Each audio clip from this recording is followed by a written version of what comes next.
1857 के विद्रोह का स्वरूप क्या था, इसे समझना इतना आसान भी नहीं होता है। बड़े बड़े इतिहासकारों ने इस पर अध्ययन किया है कि इसका स्वरूप क्या था, विवाद भी हुए हैं।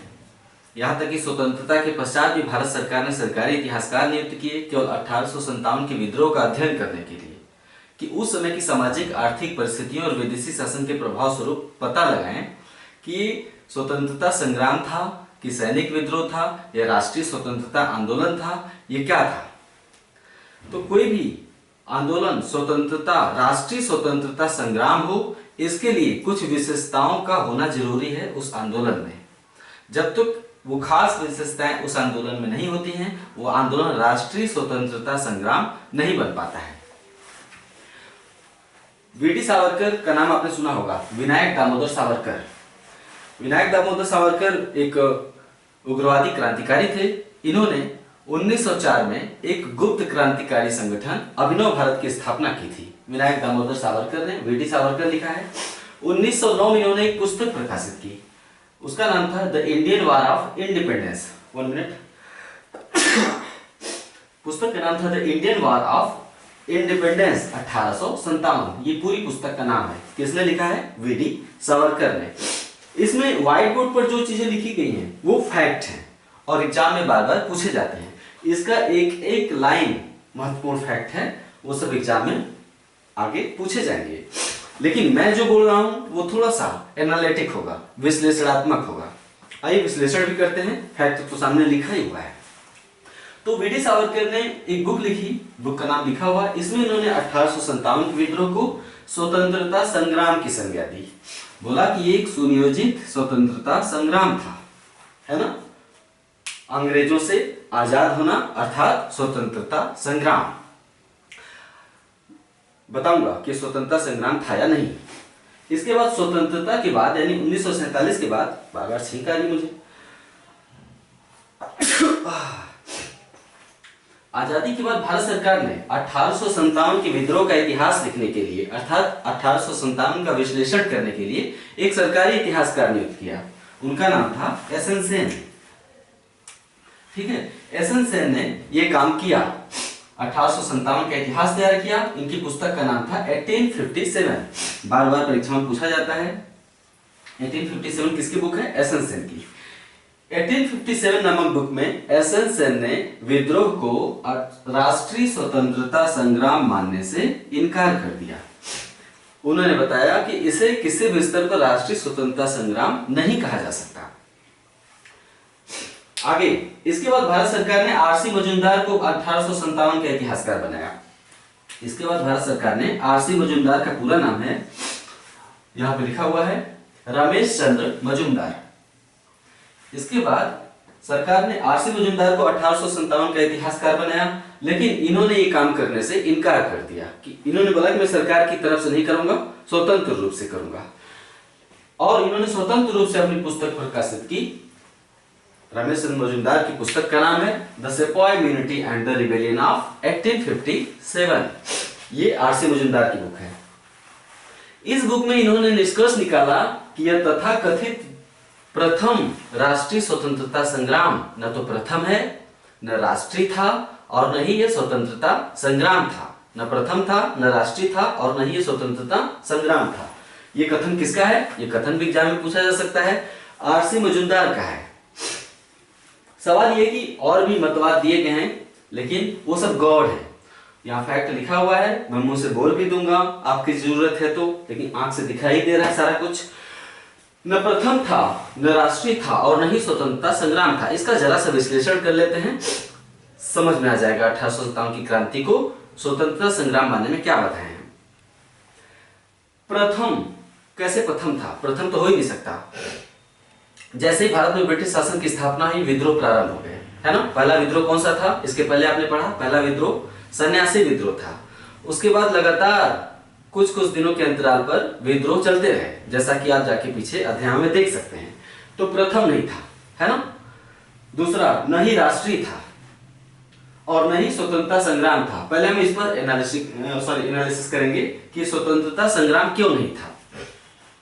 ठीक है, 1857 का विद्रोह स्वतंत्रता संग्राम नहीं माना गया है आधुनिक इतिहासकारों द्वारा। क्यों? 1857 के विद्रोह के अंतर्गत ब्रिटिश शासन से स्वतंत्र या ब्रिटिश शासन से स्वतंत्र होने का दृष्टिकोण था, यानी ब्रिटिश शासन की समाप्ति का दृष्टिकोण था, ऐसे समझिए। 1857 की क्रांति के अंतर्गत ब्रिटिश शासन की समाप्ति का दृष्टिकोण था, अंग्रेजों को भगाने का दृष्टिकोण था। ब्रिटिश शासन की समाप्ति अर्थात अंग्रेजों को भगाने के दृष्टिकोण के अंतर्गत स्वाधीन होने का दृष्टिकोण नहीं था, ठीक है, स्वतंत्र होने का दृष्टिकोण था, लेकिन फिर भी इसे स्वतंत्रता संग्राम या स्वतंत्रता संघर्ष नहीं माना जा सकता। क्यों? क्योंकि स्वतंत्रता संघर्ष की भावना राष्ट्रीय भावना से जुड़ी हुई है, राष्ट्रीयता की भावना से जुड़ी है, जबकि 19वीं शताब्दी के मध्य में राष्ट्रीयता के विकास की सीमाएं थी। राष्ट्रीयता का विकास, भारत में राष्ट्रीयता के विकास 1857 के बाद यानी 19वीं शताब्दी के उत्तरार्ध में हुआ। 1885 में कांग्रेस की स्थापना हुई और भारत में राष्ट्रीयता के विकास का समय है 1860 के बाद, ठीक, 1860 के बाद भारत में राष्ट्रीयता के विकास प्रारंभ हुआ।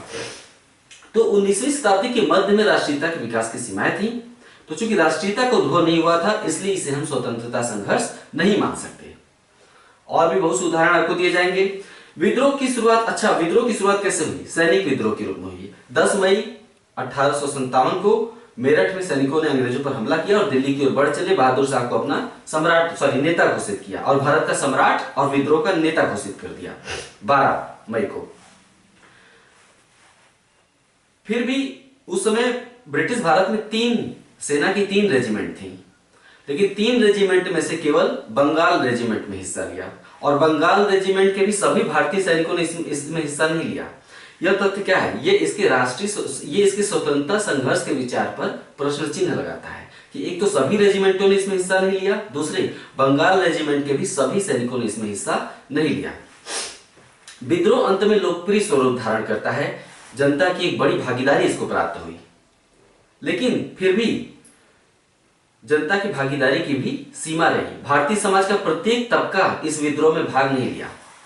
जैसे रजवाड़ों के अधिकांश रजवाड़ों के जो राजा थे उस समय, देसी राजा, अधिकांश रजवाड़ों के राजा और बड़े जमींदार न केवल विद्रोह से अलग थलग पड़े रहे, बल्कि उनमें से कुछ ने विद्रोह को कुचलने में यानी विद्रोह को समाप्त करने में अंग्रेजों की सक्रिय सहायता की। ऐसे राजा कौन से थे?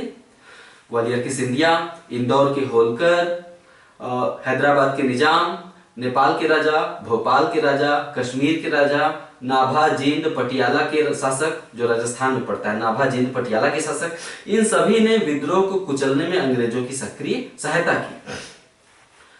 इसके अलावा भी मध्यम और उच्च वर्ग के जो शहरों में रहने वाले पढ़े लिखे भारतीय होते थे, मध्यम और उच्च वर्ग के अधिकांश शहरी पढ़े लिखे भारतीय विद्रोह के आलोचक बने रहे, उन्होंने विद्रोहियों का साथ नहीं दिया। ये एक ऐसा तथ्य है जो विद्रोह के स्वतंत्रता संघर्ष होने के विचार पर प्रश्न चिन्ह लगाता है। विद्रोह के विस्तार की भी सीमाएं रही। विद्रोह अधिकतर उत्तर भारत में ही सीमित रहा। पूर्वी भारत, दक्षिण भारत, पश्चिमी भारत, इन सभी क्षेत्रों में अधिकांश क्षेत्रों ने हिस्सा नहीं लिया, है ना। भौगोलिक विस्तार की भी सीमाएं रही। इसके अलावा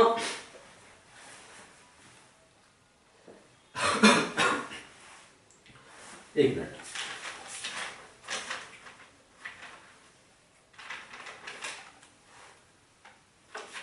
अब हम विद्रोह के दौरान जो घटनाएं घटी उनका अवलोकन करते हैं। विद्रोह के दौरान जो घटनाएं घटती हैं वो भी इस बात का सबूत होंगी कि ये स्वतंत्रता संग्राम था या नहीं था। विद्रोह के दौरान जो घटनाएं घटी उनका अध्ययन करने पर पता चलता है कि कहीं स्थानीय संघर्ष के मुद्दे उभर गए, कहीं वर्ग संघर्ष के मुद्दे उभर गए, तो कहीं विद्रोही भीड़ के साथ असामाजिक तत्व मिल गए। जैसे कि वर्ग संघर्ष का मुद्दा लेते हैं। ग्रामीण जनता यानी किसानों का निशाना अक्सर जमींदार होते थे। बिहार में किसानों ने अधिकतर जमींदारों को ही अपना निशाना बनाया। जमींदारों का घर जला डाला, है ना, उनको खदेड़ डाला, मारा पीटा जमींदारों को। इसके अलावा जो ग्रामीण जनता की हमले का निशाना ज्यादातर सूदखोर और महाजन हुआ करते थे, है ना। इसी तरह इस बात के भी साक्ष्य मिलते हैं कि सैनिकों ने कई जगह दोनों पक्षों पर प्रहार किया, यानी अंग्रेजों पर भी सैनिकों ने प्रहार किया और भारतीयों पर भी। ऐसे भारतीय कौन से रहे होंगे? वही सामंती शासक या फिर जमींदार। सैनिक तो किसान के घर का था, तो निश्चित रूप से सैनिक की शत्रुता भी कहीं न कहीं से जमींदार से थी। तो सैनिक ने भी कहीं अंग्रेजों पर हमला किया और कहीं जमींदारों पर हमला किया। क्या ये स्वतंत्रता संघर्ष के लक्षण है? इसके अलावा असामाजिक तत्वों ने भी विद्रोही भीड़ के साथ मिलकर अपना काम किया। जो असामाजिक तत्व थे, है ना, चोर उठाएगी, उन्होंने उसमें अपना काम किया। लूटपाट का भी काम उस दौरान खूब धंधा चरम पे था। तो ये ऐसे तत्व हैं जो इसके स्वतंत्रता संघर्ष होने के विचार पर प्रश्न चिन्ह लगाते हैं। इसके अलावा ये राष्ट्रीय था कि नहीं, ठीक है, अभी तो हमने ये विश्लेषण किया कि स्वतंत्रता संग्राम था या नहीं। अब इस पर चर्चा करते हैं कि ये राष्ट्रीय था या नहीं। हमने कहा इससे पहले ही कि 19वीं शताब्दी के मध्य में राष्ट्रीयता के विकास की अपनी सीमाएं थी। राष्ट्रीय भावना का उद्भव 1860 के वर्ष के बाद प्रारंभ हुआ, जब पढ़े लिखे बुद्धिजीवियों ने सामाजिक और धर्म सुधार आंदोलनों के प्रभाव के परिणाम स्वरूप और दूसरे प्रभाव परिणाम स्वरूप पढ़े लिखे भारतीयों ने राष्ट्रीय चेतना का धीरे धीरे प्रसार प्रारंभ किया भारतीयों में। लेकिन 19वीं सदी के मध्य में राष्ट्रीयता का प्रसार भारत में नहीं हुआ था। और जो जन सहभागिता थी विद्रोह में जन सहभागिता थी, एक बहुत बड़ी जनता, खासकर किसान, मजदूर, हिंदू मुस्लिम एकता भी थी उनमें, किसी भी स्तर पर देखा जाए तो विद्रोह को जो जन सहभागिता प्राप्त हुई वो ब्रिटिश यानी अंग्रेज विरोधी भावना से प्रेरित थी, राष्ट्रीय भावना से नहीं प्रेरित थी। उन्हें बस इतना पता था कि अंग्रेज हमारे शत्रु हैं। और एक चीज और, जितने लोग विद्रोह में थे और अंग्रेज को अपना शत्रु समझते थे, उन सभी के उद्देश्य और लक्ष्य और अपनी अपनी शिकायतें अलग अलग थी। यानी उनका जो जन सहभागिता थी विद्रोह में, वो अंग्रेज विरोधी भावना से प्रेरित थी, न कि राष्ट्रीय भावना से। विद्रोह की शक्ति काफी कुछ हिंदू मुस्लिम एकता पर निर्भर थी। हिंदू मुस्लिमों ने एकता दिखाई, चाहे जनता के स्तर पे देखें, चाहे सैनिकों के स्तर पे, चाहे नेताओं के स्तर पे, सभी स्तरों पर हिंदू मुस्लिमों में एकता देखी गई। सभी ने बहादुर शाह को भारत का सम्राट घोषित किया और उसे विद्रोह का नेता बना दिया। ठीक है, यहां तक तो सही है। लेकिन एक तरह से इसे दूसरे अर्थ में भी समझा जा सकता है।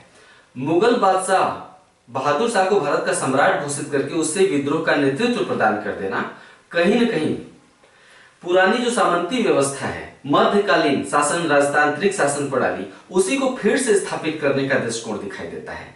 यानी जिस सामंती राजतंत्र की ध्वंस की प्रक्रिया को अंग्रेजों ने प्रारंभ किया था, उसी को फिर से स्थापित करने का दृष्टिकोण था। विद्रोही ये समझ सकने में असफल रहे कि भारत की मुक्ति पुरानी सामंती व्यवस्थाओं की ओर लौटने में नहीं, बल्कि आगे बढ़कर आधुनिक समाज, आधुनिक अर्थव्यवस्था, वैज्ञानिक शिक्षा और प्रगतिशील राजनीतिक संस्थाओं को अपनाने से संभव हो सकती है ना। वास्तव में इस आंदोलन को भारत को गुलाम बनाने वाले उपनिवेशवाद की कोई खास समझ नहीं थी, है ना। न तो इसे भारत को गुलाम बनाने वाले उपनिवेशवाद की कोई खास समझ थी और न ही आधुनिक विश्व की कोई खास समझ थी।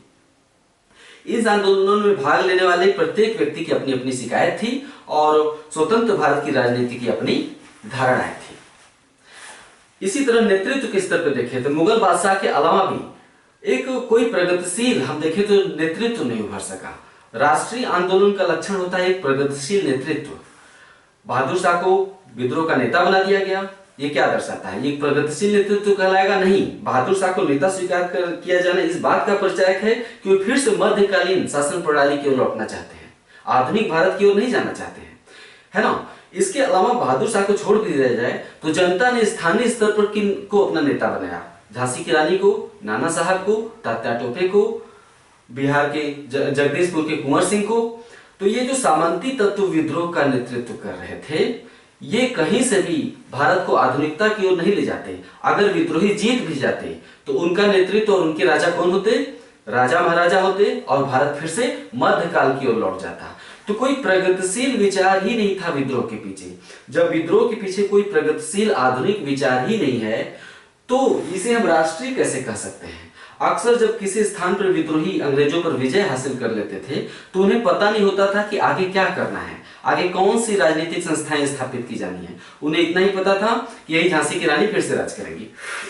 तो ये एक कुछ ऐसे तथ्य हैं जो कि विद्रोह के राष्ट्रीय स्वतंत्रता संग्राम होने के विचार पर प्रश्न चिन्ह लगाते हैं। अभी मैंने जो कुछ भी कहा वही बातें द सिपाही military and the rebellion of 1857 में कही गई हैं, वही बातें एसएन सेन ने 1857 में कही है।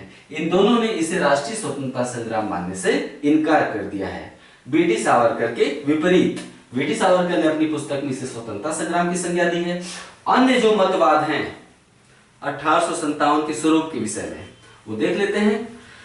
जो साम्राज्यवादी इतिहासकार हैं यानी अंग्रेज इतिहासकार, वो तो वैसे भी इसे स्वतंत्रता आंदोलन नहीं मानेंगे। क्यों?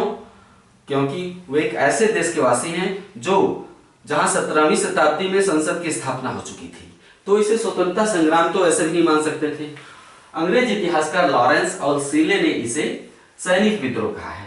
ठीक है, भारतीयों में अगर हम प्रगतिशील भारतीयों को लें तो उनमें से सर सैयद अहमद खान एक ऐसे भारतीय हैं जिन्होंने इसे सैनिक विद्रोही कहा है। सर सैयद अहमद खान की पुस्तक an essay on the cause of Indian revolt में इसे सैनिक विद्रोही कहा गया है। ठीक है, सैनिक विद्रोह। An essay on the cause of the Indian revolt किसकी बुक है? सर सैयद अहमद खान की। नेक्स्ट, टी आर होम्स अंग्रेज इतिहासकार है। इन्होंने इसे सभ्यता और बर्बरता के बीच जंग कहा है। सभ्यता कौन? अंग्रेज, बर्बरता कौन? भारतीय। इनके शब्दों में टी आर होम्स ने इसे सभ्यता और बर्बरता के बीच जंग कहा है। जेम्स आउटरम ने इसे मुस्लिम षड्यंत्र का परिणाम बताया है। जेम्स आउटरम ने इसे मुस्लिम षड्यंत्र का परिणाम बताया। कैसा षड्यंत्र? मुसलमानों का वो षड्यंत्र जो कुछ दिन पहले एक वीडियो मैंने बोला था कि वो फिर से भारत में मुस्लिम शासन की स्थापना करना चाहते थे, इसलिए अंग्रेजों को भगाना चाहते थे। मुसलमानों ने हिंदुओं को भगाया, अंग्रेजों के खिलाफ हिंदुओं की शिकायतों का लाभ उठाया और हिंदुओं को अपने साथ मिला लिया और हिंदू मुस्लिमों ने मिलकर अंग्रेजों पर धावा बोला।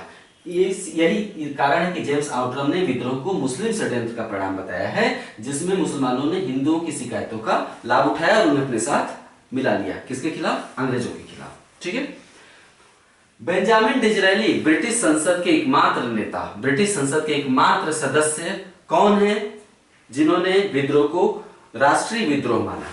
उनका नाम है बेंजामिन डिज़रायली। ब्रिटिश संसद के एकमात्र सदस्य थे जिन्होंने इसे राष्ट्रीय विद्रोह कहा। ये कंजर्वेटिव पार्टी के थे यानी रूढ़िवादी दल के नेता थे ब्रिटिश संसद में। ओके, नेक्स्ट, भारतीय इतिहासकार अशोक मेहता ने भी एक बुक लिखी है the great rebellion.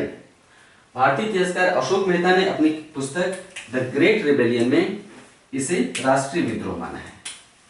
The great rebellion. भाई पुस्तकों के नाम अच्छे से लिख लीजिएगा अलग अलग। ठीक है, पुस्तकें हमेशा 1857 के विद्रोह पे जो है वो पूछी जाती हैं। ठीक है, तो दो लोगों ने इसे राष्ट्रीय विद्रोह माना है, राष्ट्रीय स्वतंत्रता संग्राम नहीं, राष्ट्रीय विद्रोह। इन्होंने भी राष्ट्रीय विद्रोह माना है, बेंजामिन डिज़रायली और अशोक मेहता। इसके बाद की जो बातें लिखी हुई है वो मैंने प्रारंभ में ही बता दी। तो विद्रोह का स्वरूप आई होप आप अच्छे से समझ चुके होंगे। आप न केवल फैक्ट से अवगत हो गए होंगे बल्कि विद्रोह के स्वरूप पर अगर निबंध में लिखने को कहा जाए तो मेरा ख्याल है कि अब आप लिख सकते हैं।